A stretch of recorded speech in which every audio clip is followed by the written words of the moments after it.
What actually happened to the human body when a Roman legionary tried to survive a Gallic winter? And here is the darker question underneath it.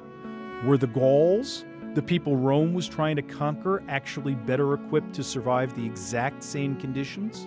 The answer is yes. Almost certainly yes. Gaul is not Siberia, but it is not Rome either.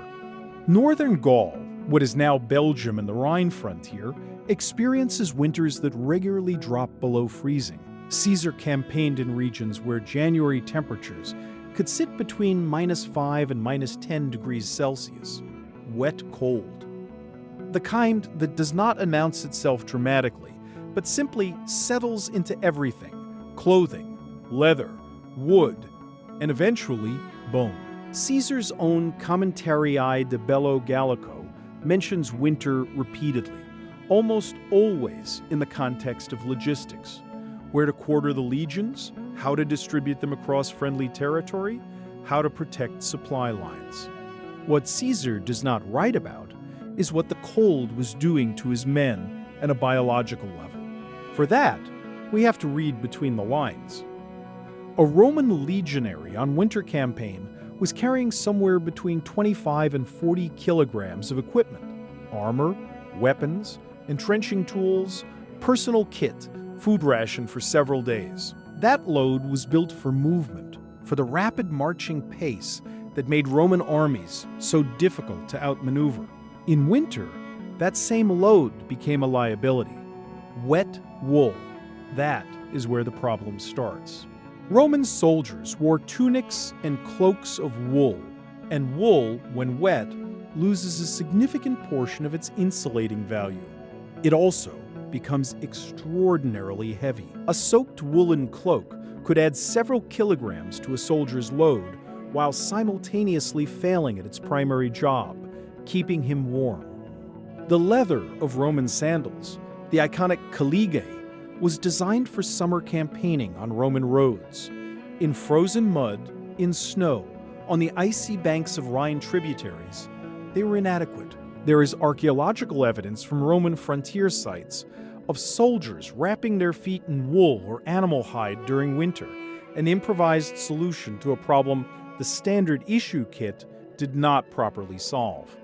Frostbite was almost certainly common, along with the early stages of hypothermia. Frostbite would have begun in the extremities, toes, fingers, ears, presenting first as numbness, then as the distinctive white or gray discoloration of tissue being starved of blood. For a soldier on sentry duty standing still for hours in sub-zero temperatures, the risk was acute.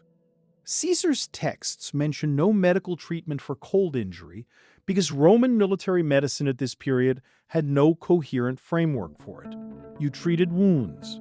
You did not treat the weather. Then there is nutrition. A Roman legionary's standard ration was built around frumentum, grain, typically wheat, roughly 800 grams per day, supplemented when possible by legumes, salt, olive oil, and occasional meat. In cold weather, the caloric requirement rises substantially as the body burns more simply to maintain core temperature. Roman soldiers in Gallic winter camps were almost certainly operating at a severe caloric deficit, particularly in the later months when stored grain began to run low. That deficit compounded everything else. A cold, hungry soldier heals more slowly, fights infection less effectively, and makes worse decisions. Caesar lost entire cohorts in winter, not in battle, but to Gallic raids on underdefended winter quarters. In 54 BC, a catastrophic ambush near what is now Tongeren in Belgium destroyed nearly 15 cohorts under the legate Quintus Titurius Sabinus. The Romans were caught in column, moving camp in winter conditions, slowed and encumbered. The Eburones, under Ambiorix, annihilated them almost completely. Caesar's most trusted legate, Titus Labienus, would later avenge this disaster, but the lesson was clear. Cold and poor logistics had made them vulnerable. The Gauls had simply noticed. Now, reverse the lens. A Gallic warrior, in the same season, in the same landscape was an entirely different proposition.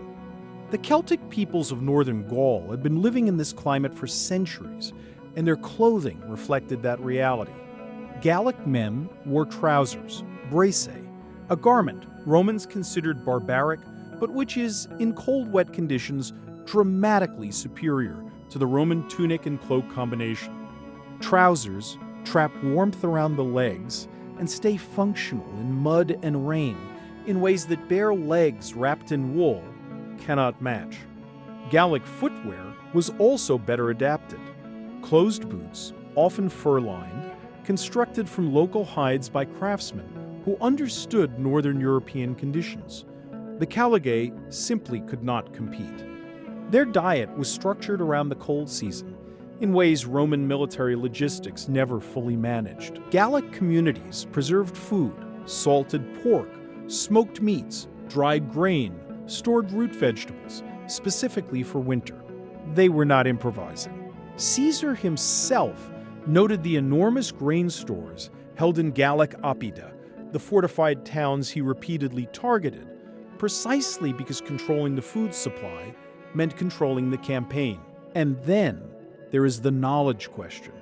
A Gallic warrior knew this land. He knew which valleys flooded in thaw, which forest paths stayed passable in snow, where springs stayed unfrozen, which slopes caught enough sun to keep the mud workable, where a small force could shelter from the wind, entirely invisible to a Roman patrol on the obvious route.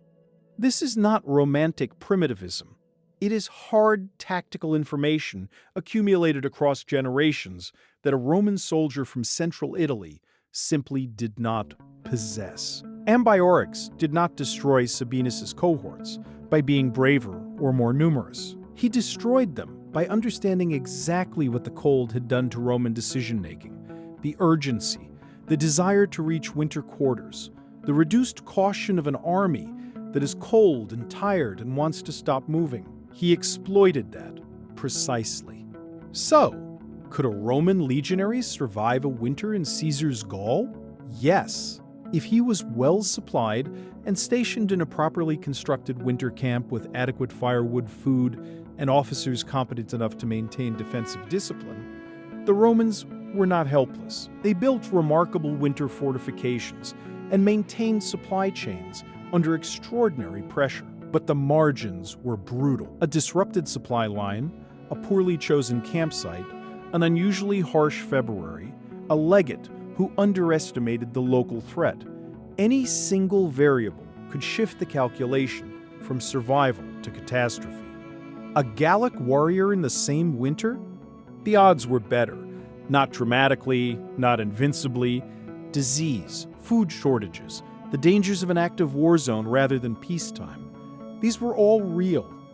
But structurally, biologically, and tactically, the Gaul was more adapted to the environment than the Roman who had come to conquer it. Caesar understood this, at least implicitly. His strategy of dispersing the legions into winter quarters across friendly Gallic territory was not just logistical convenience. It was an acknowledgement that concentrating Roman soldiers through a Gallic winter was a risk he could not fully manage. The legions won Gaul, but every winter, Gaul quietly won something back.